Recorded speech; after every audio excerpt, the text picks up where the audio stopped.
The ballroom erupted with laughter. There he is! I can't believe he actually showed up. A champagne glass hit the floor. Someone in the back shouted, Hey, Marcus! Still driving that old pickup? More laughter echoed across the luxury hotel ballroom. Marcus Carter didn't answer. He simply looked around the room. 20 years. 20 years since graduation. And somehow, nothing had changed. The same people, the same smirks, the same voices that once made every school day feel like a battle. Marcus slowly smiled. Not because their jokes were funny, because every single thing happening was exactly what he expected. 1 hour earlier. Marcus sat alone inside a black SUV parked across the street from the Grand Crescent Hotel. The reunion invitation rested on the passenger seat. Across the top, someone had handwritten a message. Hope life finally got better for you. No signature. It didn't need one. He recognized the handwriting immediately. Derek Lawson, captain of the football team, king of every hallway, leader of every cruel joke. Marcus folded the invitation and slipped it into his jacket. His assistant looked over. You don't have to go. Marcus smiled. I know. So why are you? Marcus looked at the hotel entrance. Because some people spend their whole lives waiting for an apology. I'm not. I'm here for something else. Inside the ballroom, music played. Former classmates hugged, laughed, compared expensive watches, talked about vacations, talked about promotions, talked about success. Near the center of the room stood Derek Lawson, 40 years old, expensive tuxedo, perfect smile, still surrounded by people desperate for his approval. He spotted Marcus the moment he walked through the doors. A grin spread across his face. Well, look who finally made it. The room slowly became quiet. Marcus extended his hand politely. Good to see you, Derek. Derek ignored the handshake. Instead, he looked Marcus up and down. That's an old suit. Someone chuckled. Another voice added, Guess some things never change. Marcus simply nodded. It still fits. More laughter. Exactly the reaction Derek wanted. A woman walked over carrying name tags. Hi. You forgot yours. She searched the table, then froze. There were dozens of name tags. Doctors, lawyers, business owners, architects. Then, one tag, different from all the others. Handwritten. Instead of listing a profession, it simply read, Marcus Carter. Occupation, still quiet. The room exploded with laughter. Someone had planned this. Someone had wanted this moment. Marcus looked at the tag for several seconds. Then, without saying a word, he pinned it to his jacket. Derek burst into laughter. I knew you'd have a sense of humor. Marcus smiled politely. I've learned not to let other people choose my mood. That answer caught Derek off guard. The evening continued. Stories, photos, drinks. Then Derek tapped a spoon against his glass. Attention, everybody. I've got an idea. The room turned toward him. You remember senior year? When Marcus said one day he'd own something bigger than all of us? Laughter spread again. Derek shook his head dramatically. I guess we're all still waiting. Several classmates laughed louder. Others looked uncomfortable. Marcus remained calm. He picked up a glass of water. Not wine, not champagne, just water. He took a quiet sip. Derek frowned. Aren't you going to defend yourself? Marcus placed the glass back on the table. Why would I? You've already decided who I am. Silence. For the first time, a few people stopped laughing. Across the ballroom, an elderly hotel employee quietly watched everything. Mr. Samuel Reed, 71 years old, gray hair, perfectly pressed concierge uniform. He had worked in luxury hotels for almost 40 years. He recognized something no one else did. The way every member of the hotel staff smiled politely whenever Marcus walked past. Not because they knew him as a guest, because they knew exactly who he was. Mr. Reed reached for his radio, then stopped. He looked toward Marcus. Marcus gave him the smallest shake of his head. Not yet. Mr. Reed quietly put the radio away. Back inside the ballroom, Derek wasn't finished. He climbed onto the small stage. You know what? I think we should recreate one of our favorite high school traditions. Several people laughed nervously. Marcus looked toward the stage. His smile disappeared. Because he remembered exactly what Derek meant. Back in school, every year, they would call Marcus onto the stage, pretend to give him an award, then humiliate him in front of the entire class. And judging by Derek's smile, he planned to do it again. Marcus slowly stood, not because he wanted to, because this time, he had his own plan. And before the night was over, the people laughing the loudest would discover they had been standing inside his hotel the entire evening. Marcus walked toward the stage. Every eye in the ballroom followed him. Some classmates smirked. Some whispered. A few looked embarrassed, already sensing that Derek had taken things too far. But Derek Lawson stood under the spotlight with the same confident grin he had worn 20 years earlier. In his hand was a small gold trophy. Ladies and gentlemen, Derek announced, we would like to present a very special reunion award. The room laughed nervously. The award for, Derek paused dramatically, most improved attendance? More laughter. Because Marcus actually showed up this year. He held out the trophy. Come on, buddy, say a few words. Marcus reached the stage. He looked at the trophy, then at Derek, then at the crowd. Thank you, Marcus said calmly. The room became quiet. Derek blinked. You're, thanking us? Marcus nodded. Of course. Reunions are supposed to remind us how much we've grown.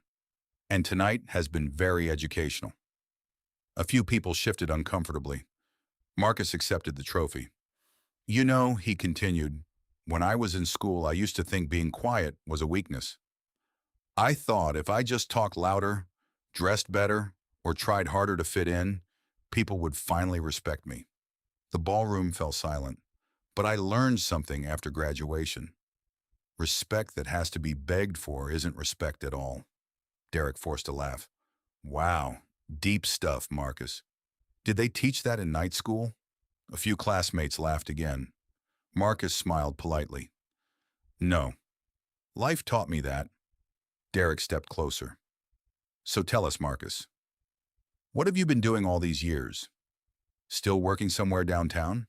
Still keeping your head down? Marcus looked at him calmly. I've been building things. What kind of things? Derek asked, clearly expecting another punchline. Businesses. Partnerships. Hotels. The word hung in the air. A few people exchanged glances.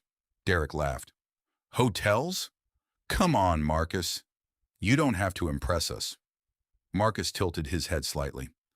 I wasn't trying to. Derek's smile tightened. Right. So you own a hotel now? Is that what you're saying? Marcus looked around the ballroom. Crystal chandeliers glowed overhead. Waiters moved quietly between tables. The Grand Crescent Hotel logo was displayed on every menu. I'm saying, Marcus replied, that I spent many years learning how to create places where people feel welcome. The answer sounded simple. Too simple. Derek shrugged. Well, good for you. I'm glad life worked out. But let's not pretend you became some kind of big shot. Marcus smiled again. I never said I was. A waiter approached the stage carrying a silver tray. He stopped beside Marcus. Excuse me, sir, the waiter said respectfully. The executive suite has been prepared according to your instructions. The room went quiet again. Derek frowned. Executive suite? The waiter nodded. Yes, sir. For Mr. Carter. Marcus looked at the waiter. Thank you, James. Please make sure the staff receives the bonus envelopes after the event. James smiled. Of course, Mr. Carter. He walked away. Whispers spread across the ballroom. Did he say bonus envelopes? Why is the waiter calling him Mr. Carter like that? What executive suite? Derek quickly laughed. Okay. Nice performance. You probably know someone who works here. Good for you. Marcus said nothing. He simply stepped away from the microphone. As Marcus walked back toward his table, Derek followed him. Hold on. What was that supposed to mean? Marcus turned. What was what supposed to mean? The executive suite, the bonus envelopes, the way the staff spoke to you. Marcus looked at him for a long moment. Derek, he said quietly, you invited me here to make me feel small. But tonight has nothing to do with making anyone feel small.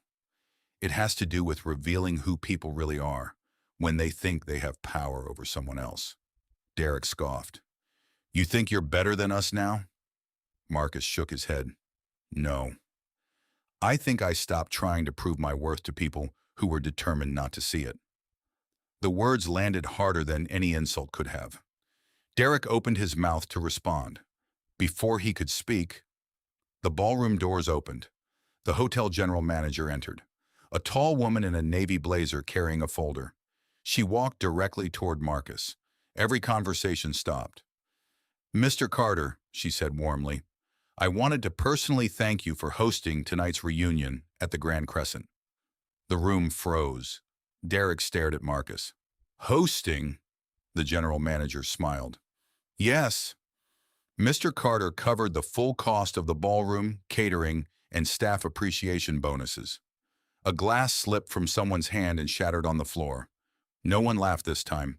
Derek looked around the ballroom in disbelief. Wait, you paid for all of this? Marcus looked at him calmly. Yes. I wanted everyone to have a good evening. Derek's face turned pale. But why would you do that? Marcus answered softly. Because I didn't come here for revenge. I came here to see whether people had changed. The ballroom was silent, and for the first time that night, Derek Lawson realized he had spent the evening humiliating the man who had quietly paid for his celebration. The ballroom was so quiet that the sound of the broken glass hitting the floor echoed through the room. No one moved. No one laughed. Derek stared at Marcus. You paid for all of this? Marcus simply nodded. I wanted everyone to enjoy the reunion. A woman near the front whispered, So, he really was telling the truth. Another classmate slowly lowered his drink. I thought Derek said Marcus barely had a job. Marcus looked at them. I never told anyone what I did. I didn't think I needed to. Derek forced an awkward smile. Okay. So you helped pay for the event? Congratulations. He laughed nervously. That doesn't mean you own the hotel. Several people nodded. The room was desperate for an explanation that made more sense. Before Marcus could answer, the ballroom doors opened again. Every member of the hotel staff suddenly stopped what they were doing. Waiters, housekeepers, concierge, supervisors. They all turned toward the entrance. A distinguished elderly gentleman in a tailored charcoal suit entered the room. His name was Harold Bennett. He was the hotel's chairman. Every employee respectfully greeted him. Good evening, Mr. Bennett. He smiled politely but didn't stop. Instead, he walked straight toward Marcus. Then, in front of everyone, he extended both hands. Marcus, it's wonderful to see you again. Marcus smiled warmly. Good evening, Harold. Thank you for coming. Harold laughed. I wouldn't miss celebrating the man who saved this hotel. The room froze. Derek frowned. Saved the hotel? Harold looked around the ballroom. It seems many of you don't know Marcus very well. He turned back to Marcus. May I? Marcus nodded. Go ahead. Harold addressed the room. 8 years ago, this hotel was weeks away from closing. We had enormous debt. Hundreds of employees were about to lose their jobs. I had exhausted every option. He paused. Then Marcus walked into my office. He wasn't interested in buying a building. He wanted to save the people inside it. The room listened in complete silence. He invested in the hotel, modernized the entire property, and refused to lay off a single employee. Several hotel employees quietly smiled. Harold continued. Today, the Grand Crescent is the flagship property of Carter Hospitality Group, and Marcus Carter is its owner. The silence became almost unbearable. Several classmates slowly turned toward Marcus. The same man they had mocked owned the hotel they had been bragging about all evening. Derek's confident smile disappeared. He looked around the ballroom. Nobody was laughing anymore. Just then, a loud voice interrupted the silence. One of Derek's old friends snapped his fingers toward a young waitress. "Hey, my drink is empty. Hurry up." The waitress quickly apologized. "I'm sorry, sir. I'll bring another one immediately." He rolled his eyes. "Maybe that's why people like you stay waitresses." Marcus watched quietly. The waitress looked embarrassed. She lowered her head. Before she could walk away, Marcus stepped forward. "You don't need to apologize." She looked up. "I'm sorry, Mr. Carter." Marcus smiled. "You've done nothing wrong." Then he turned toward Derek's friend. "My staff deserves the same respect as every guest in this room." The man laughed. "Oh, come on. I was joking." Marcus calmly replied, "The funniest jokes are the ones everyone laughs at." He looked around the silent ballroom. No one is laughing. The man's face turned bright red. Marcus picked up the microphone. "I didn't come here to embarrass anyone. If I wanted revenge, I could have asked security to escort several people out the moment they insulted my staff." He paused, "But that wouldn't teach anyone anything." He looked directly at Derek. "You invited me here hoping I'd leave feeling like I did 20 years ago. The truth is, I stopped giving you that power a long time ago." Derek couldn't meet his eyes. For the first time since high school, he had no clever response, no joke, no audience cheering him on, only silence, and the uncomfortable weight of his own choices. The silence in the ballroom stretched for several long seconds. No one reached for another drink. No one whispered. Every pair of eyes remained fixed on Marcus. Derek finally cleared his throat. "Marcus, I think we got off on the wrong foot." A few classmates exchanged awkward looks. Someone quietly muttered, "Wrong foot? You've been insulting him all night." Derek shot the man an angry glance but quickly forced another smile. "Come on. We were just having fun." Marcus looked at him calmly. "Were we?" Derek didn't answer. An older woman slowly stood from one of the back tables. It was Mrs. Evelyn Carter, their former English teacher, now retired. She had attended the reunion as a special guest. She walked toward Marcus with tears in her eyes. "I always knew you'd do something remarkable." Marcus smiled warmly. "You were one of the few people who believed in me." Mrs. Carter shook her head. "No, I simply refused to believe what others said about you." She turned toward the room. "I remember Marcus staying after school every afternoon. Not because he was in trouble, but because he worked 2 jobs before going home to help his mother." The room became even quieter. Many classmates had never known. They had assumed Marcus was lazy, when, in reality, he had been carrying responsibilities far beyond his age. Derek looked uncomfortable. "I didn't know that," Marcus answered softly. "No, you never asked." Just then, the hotel's general manager returned carrying a leather folder. She stopped beside Marcus. "Mr. Carter, the accounting office finished preparing the report." Marcus nodded. "Thank you." He opened the folder, then looked toward the guests. "I'd like to share something." He held up a single sheet of paper. "This reunion cost just over $120,000. Gas spread across the room. The ballroom, the catering, the music, the decorations, the photography, the hotel staff bonuses. Everything." He smiled. "And every dollar has already been paid." Several classmates looked stunned. One woman whispered, "I thought the reunion committee raised all the money." The committee chair slowly stood. "We actually came up short." Marcus nodded. "I know. You were about to cancel the event. So I covered the difference anonymously." Everyone turned toward the committee chair. She nodded. "He's telling the truth. I promised not to reveal his name." Derek looked completely speechless. "You paid for my dinner? After everything I did?" Marcus met his eyes. "I didn't pay for your dinner. I paid so everyone else wouldn't lose their reunion because a few people failed to plan properly." The words landed harder than any insult. A waiter accidentally dropped a tray nearby. Glasses shattered across the floor. Immediately, Marcus walked over. "Is anyone hurt?" The young waiter looked embarrassed. "I'm so sorry, Mr. Carter." Marcus knelt down beside him. "Don't apologize. Step back. You could cut your hand. He helped move the broken glass away before another employee arrived with cleaning equipment. The ballroom watched in silence. One classmate whispered, "He's helping the waiter." Another replied, "Most owners would have yelled." Mrs. Carter smiled proudly. She looked around the room. "Do you all finally understand? When we were in school, you judged Marcus by his clothes. Today, you're discovering the content of a person's character is worth far more than appearances." Several classmates quietly lowered their heads. Derek slowly walked toward Marcus. His confident posture was gone. "I owe you an apology."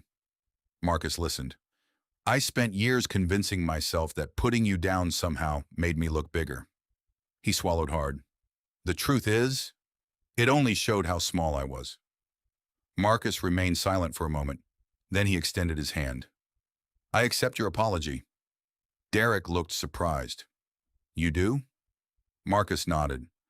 "Forgiveness doesn't erase the past, but it allows people to build a better future."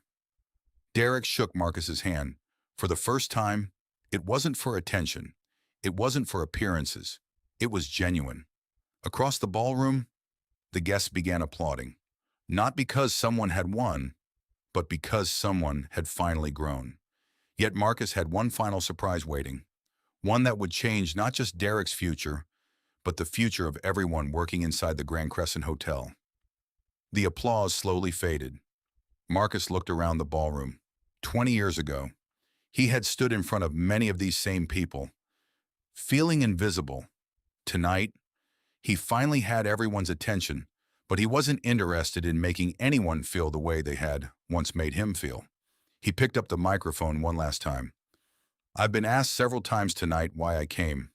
Some people think I came for revenge." He smiled gently. "They're only half right." The room listened carefully. "I didn't come back to embarrass anyone. I came back to prove something to myself, that the pain I carried for years would never become the reason I treated other people badly." Silence filled the ballroom. Marcus turned toward the hotel staff. Dozens of employees stood along the walls: servers, housekeepers, concierges, maintenance workers. Many had been quietly watching the reunion all evening. Marcus smiled at them. "I have another announcement." He nodded toward the general manager. She handed him a small envelope. Marcus opened it. "When I bought this hotel 8 years ago, I made myself one promise. If this business ever succeeded, I would share that success with the people who helped build it." He looked at the employees. "Beginning next month, our employee scholarship program will double." Several staff members looked at each other in surprise. No employee's child will lose a college opportunity because of money. Applause broke out across the ballroom. Marcus continued. "And every full-time employee who has been with this hotel for more than 5 years will receive a profit-sharing bonus this year." The room erupted. Housekeepers hugged one another. A waiter wiped tears from his eyes. Mr. Samuel Reed, the elderly concierge, quietly smiled. "I knew he was going to do something special." Marcus looked back toward his former classmates. "This is what success means to me. It's not about expensive cars. It's not about proving people wrong. It's about making sure the next person doesn't have to struggle alone." Mrs. Carter wiped away a tear. "That's the young man I always believed you would become." Derek slowly walked to the front of the room. He wasn't smiling anymore. He wasn't trying to impress anyone. He turned toward the classmates. "I owe all of you an apology." Several people looked surprised. "I spent years making jokes at someone else's expense. I called it confidence. It wasn't. It was insecurity." He looked at Marcus. "I can't change who I was, but I can choose who I become." Marcus nodded respectfully. "That's all any of us can do." As the reunion came to an end, guests slowly made their way toward the exit. Many stopped to shake Marcus's hand.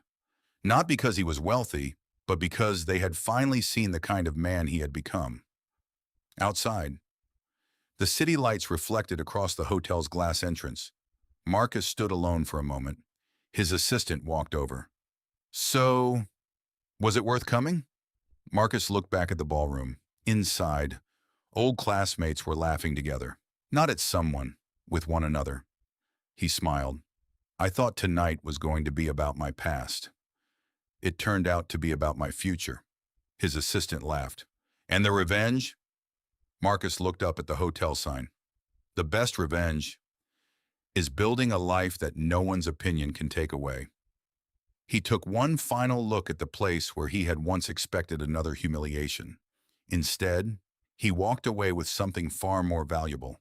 Not victory over his bullies, peace with himself. People may laugh at your circumstances today. They cannot predict your future.